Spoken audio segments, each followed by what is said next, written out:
Bugun biz yana karavanimiz bilan Istanbuldan yo'lga chiqdik. O'ylaymanki, bu mo'jizaviy joy sizga ham yoqadi. Lokatsiya ro'para-rosa 9 soatli yo'l ko'rsatyapti. Yo'l biroz uzun ekan.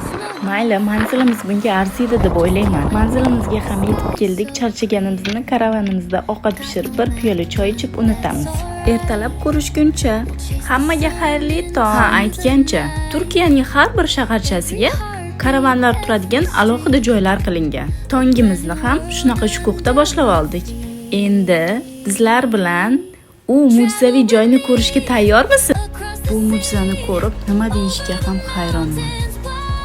Bu joy Turkiyaning Denizli shaharchasida joylashgan Pamukkale paxta qala degan ma'noni bildiradi. Oppoq paxtadek tog'lar. Bu yerning suvlari 36-38 darajada issiq, shifobaxsh deyishadi. Teri, suyak, yurak uchun juda ham foydali ekan. Biz bu yerda oyoq kiyimsiz yurdik. Chunki oyoq kiyim bu oppoq toshlarga zarar yetkazishi mumkin ekan. Pamukkale suvlari yer ostidan chiqqach 320 metr masofaga oqadi. Yo'lda oq ohak cho'kadi va mana shunday zinapoyalar paydo bo'ladi. Bu joy bir oddiy tabiat emas. U butun dunyo bir merosi. Pamukkale 1988-yilda UNESCO ro'yxatiga kiritilgan ekan. Agar siz ham tabiatni juda ham sevsangiz, Pamukkale ko'rishingiz kerak bo'lgan joylardan biri. Bu karavan sayohatimiz sizlarga yoqdimi? Yurakcha bosib, izohlarda yozib qoldirishni unutmang. Yana sayohatlarda uchrashguncha